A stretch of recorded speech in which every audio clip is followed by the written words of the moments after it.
My bike, love and empowerment, Gracia Sotomayor.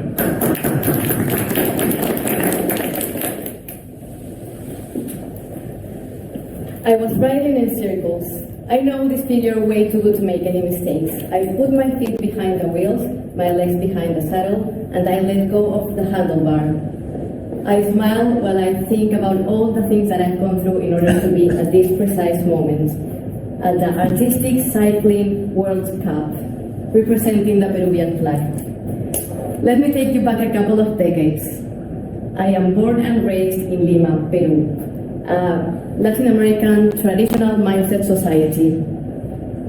My life was defined by biases, meaning that I couldn't do nor was allowed to do the same things as my brothers. While they were outside playing getting dirty, I was learning how to do household chores, behave like a princess, and wait for Prince Charming to come and rescue me.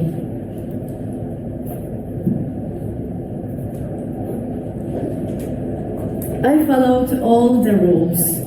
I had a really good position in an international agency. I could afford my own place in the city center, and I had a stable relationship with my college sweetheart. But I was feeling deeply depressed. The perfect path that was made for me to follow didn't belong to me. And one by one, the pillars of my life began to break apart. I was feeling lost and hopeless. The only thing that brought me joy was to ride my bike. In case you didn't know, the bike is historically a feminist tool of empowerment. Women around the world needed to take out the corset and start wearing pants in order to be able to ride their bikes and feel the freedom and the independence that it gives. I am no exception. With a bike, I learned that I could go as far as I wanted, at the pace that I wanted, in the direction that I wanted. I could literally take the handlebars of my life and ride towards my dreams. But I needed to know what that means.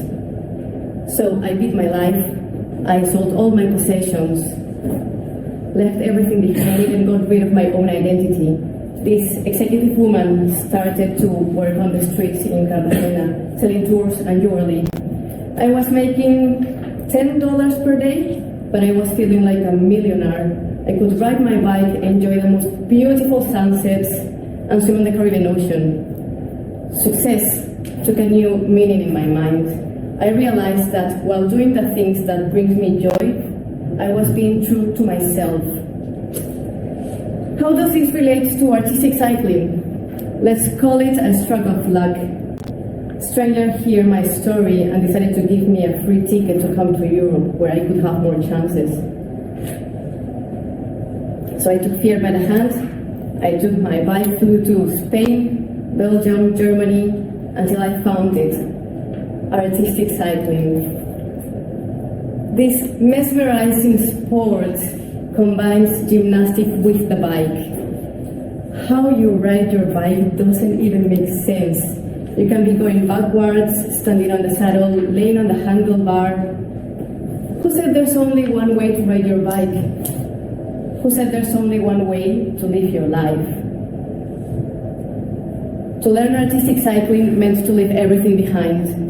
Having to learn a new language, compare myself with the other athletes because I'm too old, not flexible or not strong. To be away from my family or friends was really hard.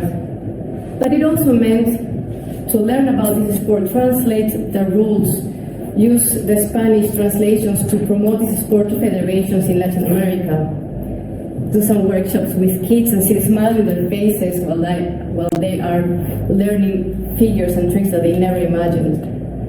I not only represent Peru in international competitions, I also brought some athletes from Argentina, Uruguay and Mexico to the World Championship. At this moment, you have realized how passionate I am about this sport. With artistic cycling, I learned so much about myself. I learned so much about life. I learned to have patience, no matter how frustrating the process is. I learned to face my fears. I fall down and it hurts. But I also learned about resilience. I stand up, take my bike and continue riding. that's the reason why I want to promote this sport. That's the reason why I want to share my story. That's why I also joined Toastmasters, to honor the girl that after riding her bike wrote down on a piece of paper, "I like my coffee strong, strong like my words, strong like my mind, strong like my speech." Thank you.